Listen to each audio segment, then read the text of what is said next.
King of kings, the Lord Jesus, outside and bright over all other gods. He has saved us from all our sin. He is the King of kings. Let us follow the Lord our King with our whole faith of confidence, serving the Lord as the King of kings. We are the royal soldiers, King of heaven, King of the earth. He is the King and Lord of all hosts. He is the omnipotent. He is the King of kings. Let us follow the Lord our King with our whole faith of confidence, serving the Lord as the King of kings. We are the royal soldiers. Mari kita membuka firman dari 1 Petrus pasal yang ketiga, ayat yang ke-13 sampai dengan ayat yang ke-22, dengan judul Menderita dengan Sabar. Ayat ke-13. Ayat ke-13. Dan siapakah yang akan berbuat jahat terhadap kamu jika kamu rajin berbuat baik? Tetapi sekalipun kamu harus menderita juga karena kebenaran, kamu akan berbahagia. Sebab itu janganlah kamu takuti apa yang mereka takuti, dan janganlah gentar. Ayat ke-15. Tetapi kuduskanlah Kristus di dalam hatimu sebagai Tuhan, dan siap sedialah pada segala waktu untuk memberi pertanggungan jawab kepada tiap-tiap orang yang meminta pertanggungan jawab daripadamu, tetapi haruslah dengan lemah lembut dan hormat, dan dengan hati nurani yang murni, supaya mereka yang memfitnah kamu karena hidupmu yang saleh dalam Kristus menjadi malu karena fitnahan mereka itu. Ayat ke-17. Sebab lebih baik menderita karena berbuat baik, jika hal itu dikehendaki Allah, daripada menderita karena berbuat jahat. Sebab juga Kristus telah mati sekali untuk segala dosa kita, Ia yang benar untuk orang-orang yang tidak benar, supaya Ia membawa kita kepada Allah. Ia yang telah dibunuh dalam keadaannya sebagai manusia, tetapi yang telah dibangkitkan menurut roh, dan di dalam roh itu juga Ia pergi memberitakan Injil kepada roh-roh yang di dalam penjara. Ayat ke-20. Yaitu kepada roh-roh mereka yang dahulu pada waktu Nuh tidak taat kepada Allah, ketika Allah tetap menanti dengan sabar waktu Nuh sedang mempersiapkan bahteranya, di mana hanya sedikit, yaitu 8 orang yang diselamatkan oleh air bah itu. Juga kamu sekarang diselamatkan oleh kiasannya, yaitu baptisan.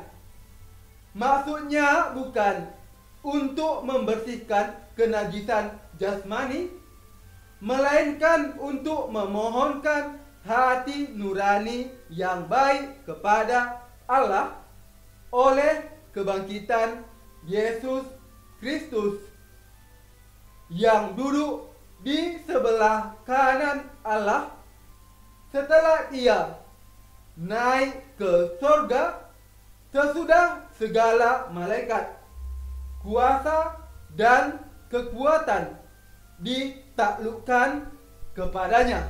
Demikianlah firman Tuhan. Let us sing together. We are all chosen generation.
Membuka firman Tuhan hari ini dari 2 Petrus pasal yang ketiga, ayat pertama sampai dengan ayat yang ke-16. Judul di sini adalah Hari Tuhan. Mari kita baca bersama.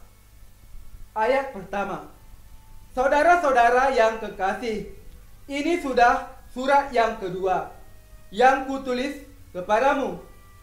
Di dalam kedua surat itu, aku berusaha menghidupkan pengertian yang murni oleh peringatan-peringatan, supaya kamu mengingat akan perkataan Nabi Kudus yang dahulu telah diucapkan oleh nabi-nabi kudus, dan mengingat akan perintah Tuhan dan juru selamat yang telah disampaikan oleh rasul-rasulmu kepadamu.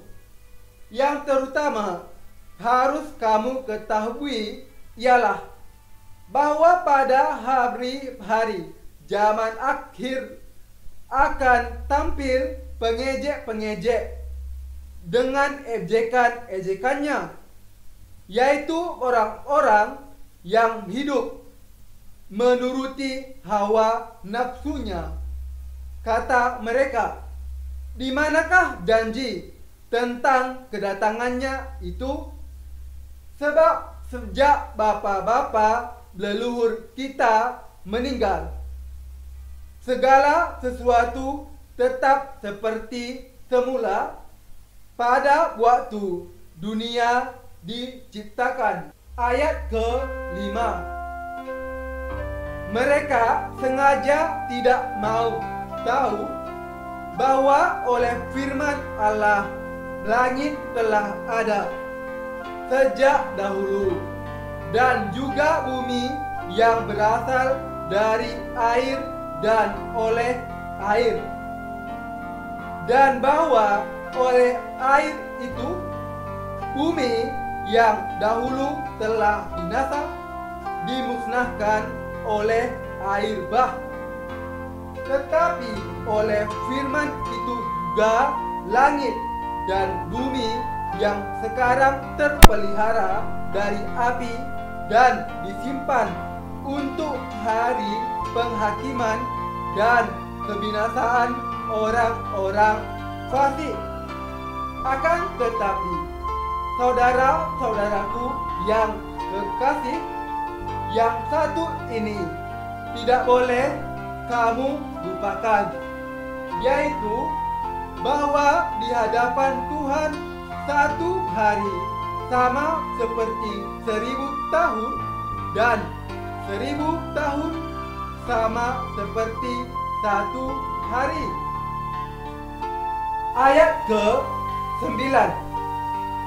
Tuhan tidak lalai menepati janjinya, sekalipun ada orang yang menganggapnya sebagai kelalaian. Tetapi Ia sabar terhadap kamu, karena Ia menghendaki supaya jangan ada yang binasa, melainkan supaya semua orang berbalik dan bertobat. Tetapi hari Tuhan akan tiba seperti pencuri.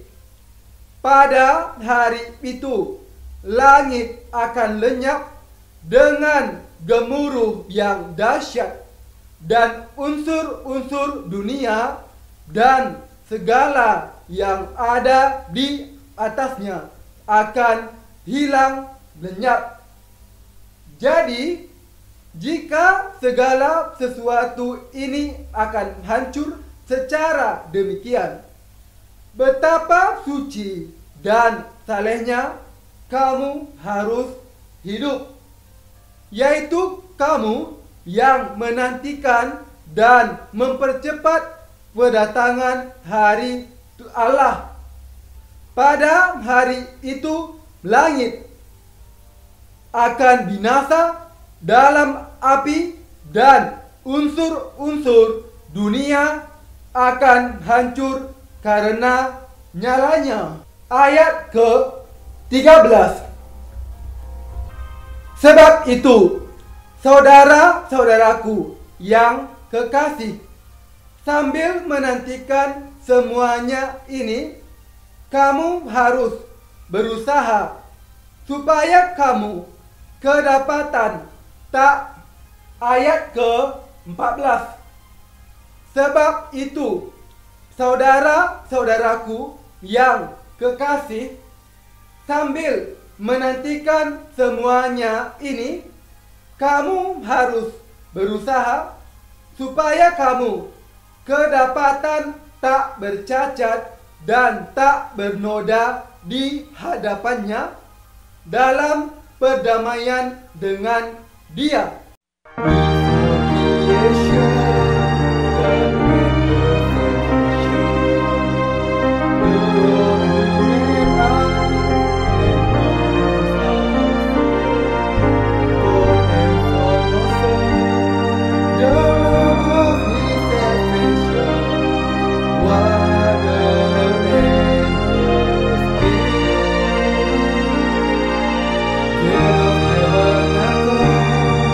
So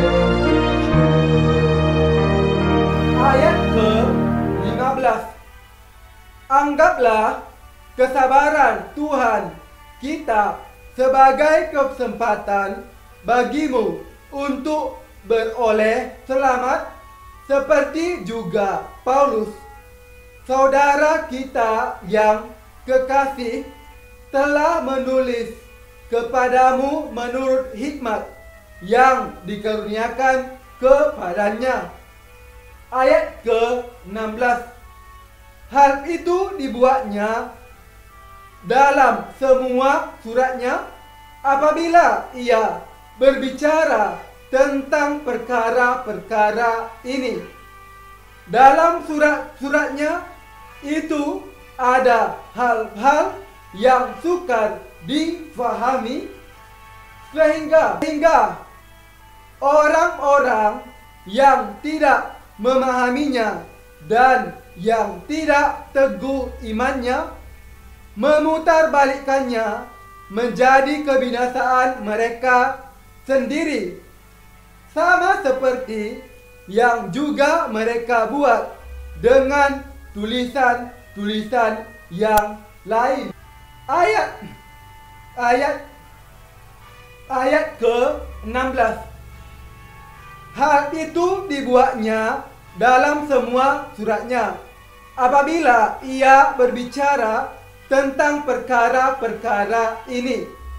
Dalam surat-suratnya itu ada hal-hal yang sukar difahami sehingga orang-orang yang tidak memahaminya dan yang tidak teguh imannya memutarbalikkannya menjadi kebinasaan mereka sendiri, sama seperti yang juga mereka buat dengan tulisan-tulisan yang lain.